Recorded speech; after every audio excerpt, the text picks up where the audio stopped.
ጤና ይስጥልኝ ተመልካቾቻችን፣ ዜና በምልክት ቋንቋ ቀርባሉ። የሩሲያ ፕሬዝዳንት ቭላዲሚር ፑቲን በደቡብ ኢትዮጵያ በደረሰ የተፈጥሮ አደጋ የተሰማቸውን ሐዘን ገለጹ። የሩሲያ ፕሬዝዳንት ቭላዲሚር ፑቲን በደቡብ ኢትዮጵያ ክልል በተከሰተው የመሬት መንሸራተት አደጋ በደረሰው የሰው ሕይወት መጥፋት የተሰማቸውን ጥልቅ ሐዘን ለኢፌዴሪ ፕሬዝዳንት ታዬ አጽቀሥላሴና ለጠቅላይ ሚኒስትር አብይ አህመድ በላኩት የሐዘን መግለጫ ገልጸዋል። ፕሬዝዳንት ፑቲን በላኩት መልእክት የሚከተለውን ብለዋል። ክቡር ፕሬዝዳንት፣ ክቡር ጠቅላይ ሚኒስትር፣ በሀገራችሁ በደቡብ ክልል የተከሰተው የመሬት መንሸራተትና የጎርፍ አደጋ በደረሰው አሳዛኝ ሁኔታ የተሰማኝን ጥልቅ ሐዘን እገልጻለሁ። በዚህ አጋጣሚ በአደጋ ሕይወታቸውን ላጡ ወገኖች ቤተሰቦችና ወዳጅ ዘመዶች መጽናናትን እንዲሁም በተፈጥሮ አደጋ ጉዳት ለደረሰባቸው ወገኖች በሙሉ ፈጣን ማገገምን እመኛለሁ ብለዋል።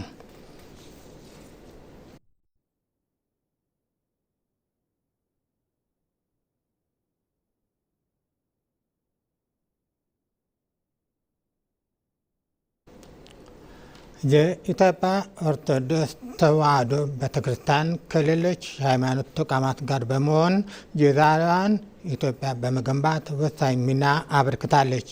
የመደመር መንግስት የሃይማኖት ተቋማት ለሀገር ግንባታ ያላቸው ሚና እውቅና የሚሰጠ መሆኑን ከንቲባ አዳነች አቤቤ ተናግረዋል። የአዲስ አበባ ከተማ ከንቲባ አዳነች አቤቤ ከኢትዮጵያ ኦርቶዶክስ ተዋሕዶ ቤተክርስቲያን አባቶችና አመራሮች ጋር ተወያይተዋል። ኢትዮጵያ ዛሬ ዓለም ላይ በምትታወቅባቸው ታሪካዊ ቅርሶቿና ሀብቶቿ ጥንታዊት ሀገር ተብላ እንድትጠቀስ የብዝሃ ሃይማኖት ተቋማቷ ሚና ህልቆ መሳፍርት ነው። የብዝሃ ሃይማኖት ባህልና ትውፊት ባለቤት መሆኗም ኢትዮጵያ ህዝቧ ተከባብሮ በአንድነት እንዲኖር እንዲሁም ሀገራዊ ክብሯ ተጠብቆ እንዲትቀጥል አድርጓታል። የአዲስ አበባ ከተማ አስተዳደር ከኢትዮጵያ ኦርቶዶክስ ተዋሕዶ ቤተ ክርስቲያን የሃይማኖት አባቶችና አመራሮች ጋር ባካሄደው የውይይት መድረክም ቤተ ክርስቲያኗ የዛሬዋን ኢትዮጵያ በመገንባት ረገድ እንደ ሌሎች ሃይማኖት ተቋማት ሁሉ የራሷን ትልቅ ሚና ስለማበርከቷ ተገልጿል። የኢትዮጵያ ኦርቶዶክስ ቤተክርስቲያን የራሷ የሆነ ተኪ የሌለው ሚና ተጫውታለች።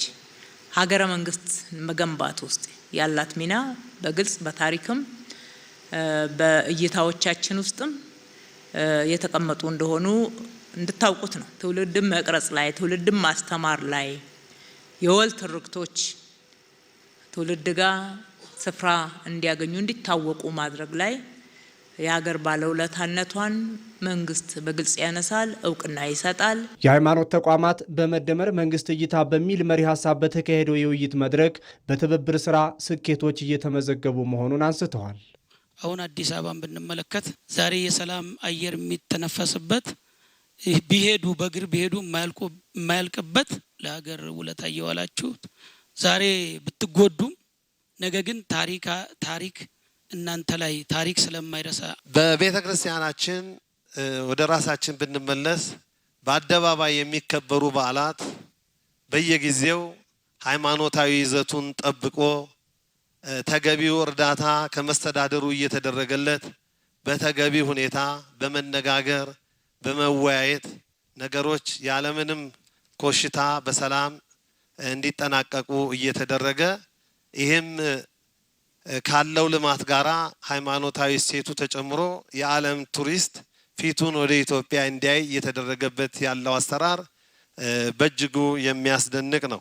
ከቅርብ ዓመታት ወዲህ በርካታ የቤተ ክርስቲያኗ ጥያቄ መልስ እያገኘ ነው ያሉት የሃይማኖት አባቶችና አመራሮችም የቀሩ ጉዳዮችም ምላሽ እንዲያገኙልን ብለዋል። የመሰረተ ልማት መስፋፋቶች ሲደረጉ ከአንድ አካባቢ ከአንድ ወረዳ ወደ አንድ ወረዳ ከአንድ ክፍለ ከተማ ወደ አንድ ክፍለ ከተማ የምእመናን እንቅስቃሴ ሲደረግ መኖሪያ ቤት ሲገነባላቸው አብሮ የሃይማኖት ተቋማት ካርታ ተሰርቶ ለቤተ ክህነቱ ተሰጥቶ ቤተ ክህነቱ ያንን ቤተ ክርስቲያን ሰርቶ ምእመናን ተጠቃሚ እንዲሆኑ ቢደረግ በአንድ ጊዜ ሁሉንም መመለስ አይቻልም። በፍታዊነት ደግሞ ክፍተትስ እውነተኛ ክፍተት ሲሆንና መሞላት ያለበት የቱ ነው የሚለውን እኛም ማመን አለብን። በአሰራራችን ማየት አለብን። የምትጠይቁትም እናንተ ብቻ አይደላችሁ፣ ሌሎችም ቤተ እምነቶች ይጠይቃሉ። ስለዚህ በፍታዊነት ነው ምላሽ የምንሰጠው። ቅድሚያ ሊሰጣቸው የሚገባ አሁንም የሚገቡ ያልተመለሱ ጥያቄዎችን ፈትሸን ግን እንደምንመልስ ደግሜ ማረጋገጥ ወዳለሁኝ። ነባሮቹ ካርታ የላቸውም ያላችሁትን እየሰጠን ያለ ነው። እየቀረበት ካለ በየክፍለ ከተማው አመልክቱ። በታሪክ ብቻ ሳይሆን ባለፉት የለውጥ ዓመታትም ቤተ ክርስቲያኗ በከተማው ሁለንተናዊ የሰላም ግንባታ የልማትና የብልጽግና ጉዞ ላይ አስተዋጽኦ እያበረከተች ነው ያሉት ከንቲባ አዳነች አቤቤ አሁንም በጋራ ሀገራዊ ጉዳዮች በጋራ እንሰራለን ሲሉ ገልጸዋል።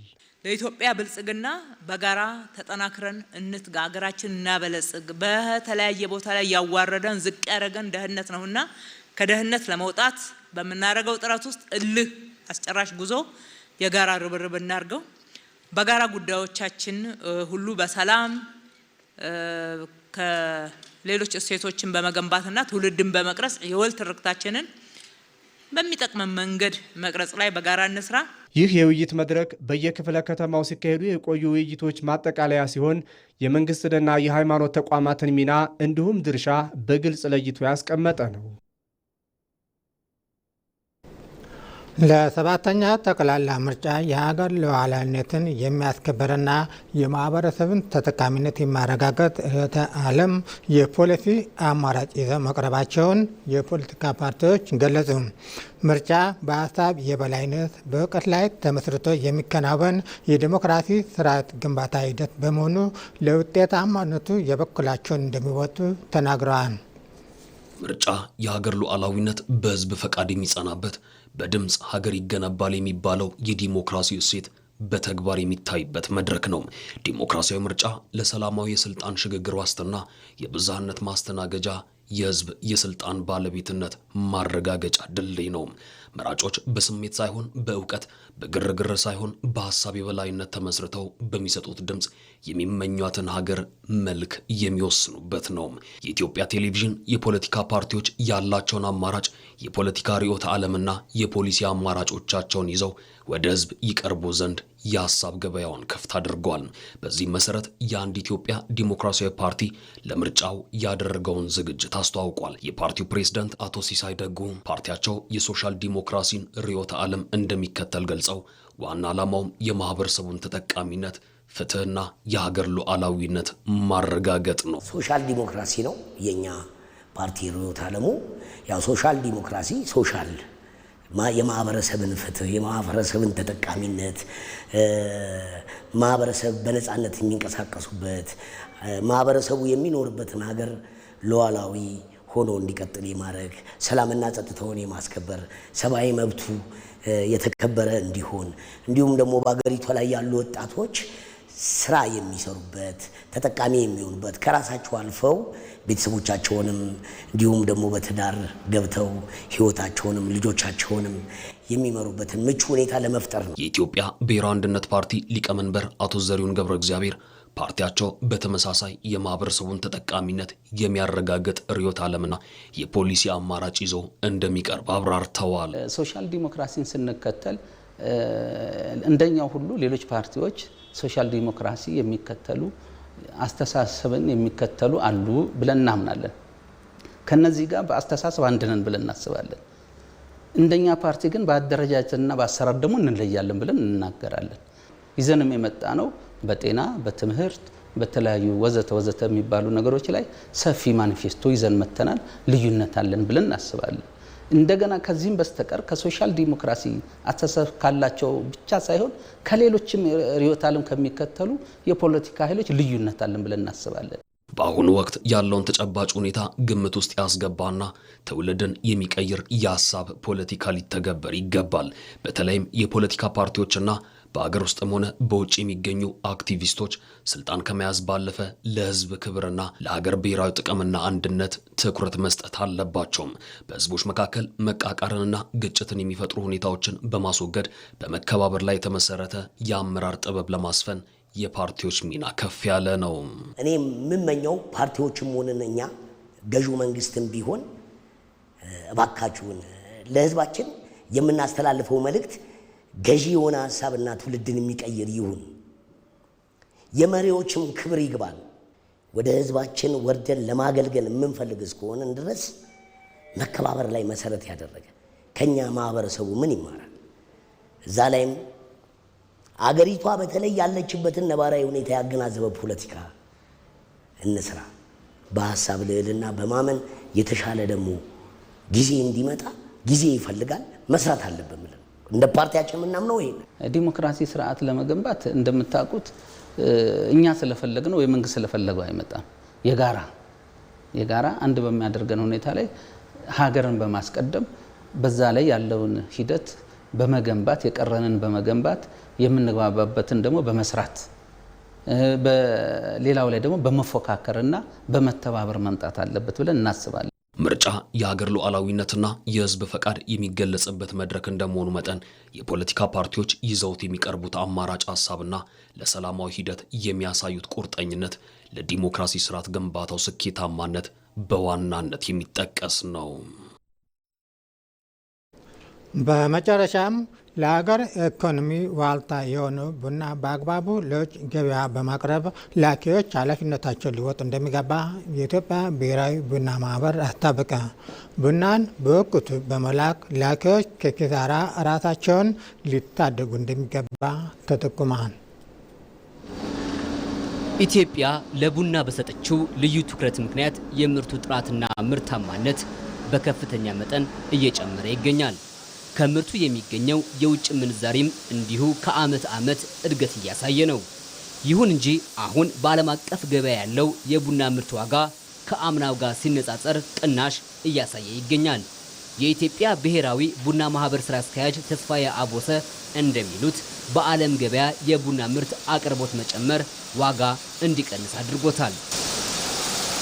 ከፍተኛ ሰፕላይ በዓለም መድረክ ላይ በዓለም ቡና ግብይት ላይ ይኖራል ዘንድሮ። አንዱም እሱም ዋጋውን ዝቅ የማድረግ ከፍተኛ ሰፕላይ ከኢትዮጵያም ከተለያዩ ሀገሮችም ሲገባ ዋጋውን ዝቅ የማድረግ አዝማሚያዎችም እንዳሉ ይሄ ብዙ ምርት ወደ ዓለም ገበያ ይገባል ብሎ የዓለም ገዢዎቻችን እሱንም መጠበቅ እና ያችን ጠብቆ የኛን ዋጋ ለመጣልም የሚሄዱበት አካሄዶችም ስላሉ ይሄ አመለካከትም የዓለም ዋጋ ቡና ረብሾታል።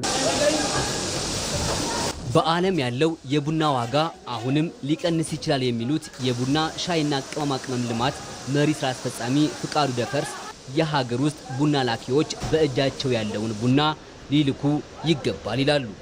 አሁንም ቀጣይ ያለው ትንበያ ምንድነው?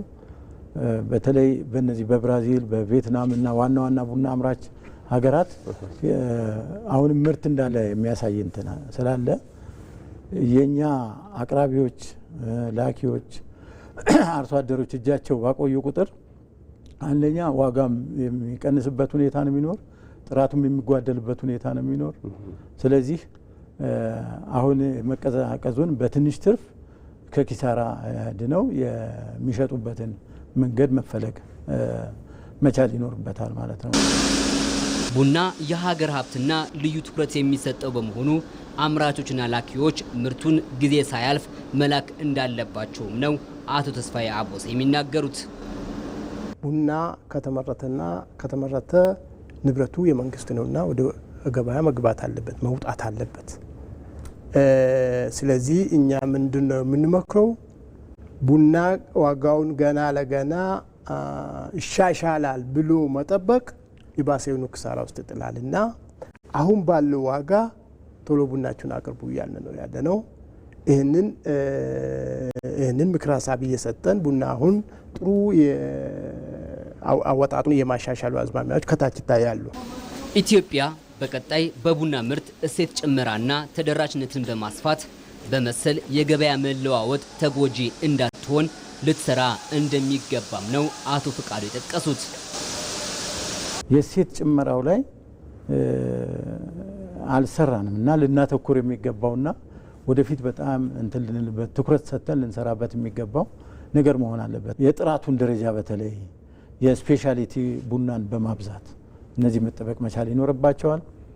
አዳዲስ ሀገራትን በተለይ የአማራጭ ሀገራትን እንደ ኤሽያ አሁን የቻይና ጥሩ ያው እነዚህ ተደራሽ ሀገሮችን አሰስ ማድረግ መቻል ይኖርብናል ማለት ነው። ስለዚህ በዛ እንትን ሊገጥመን የሚለውን ኪሳራ ማካካስ የምንችልበት ሁኔታ ይኖራል። ኢትዮጵያ በዘንድሮ በጀት ዓመት ከ600 ሺህ ቶን በላይ ቡና ወደ ውጭ ገበያ በመላክ $3 ቢሊዮን ገቢ ለማግኘት እየሰራች ትገኛለች። ዜናው አበቃ። ከቀሪ ፕሮግራሞቻችን ጋር መልካም ቆይታ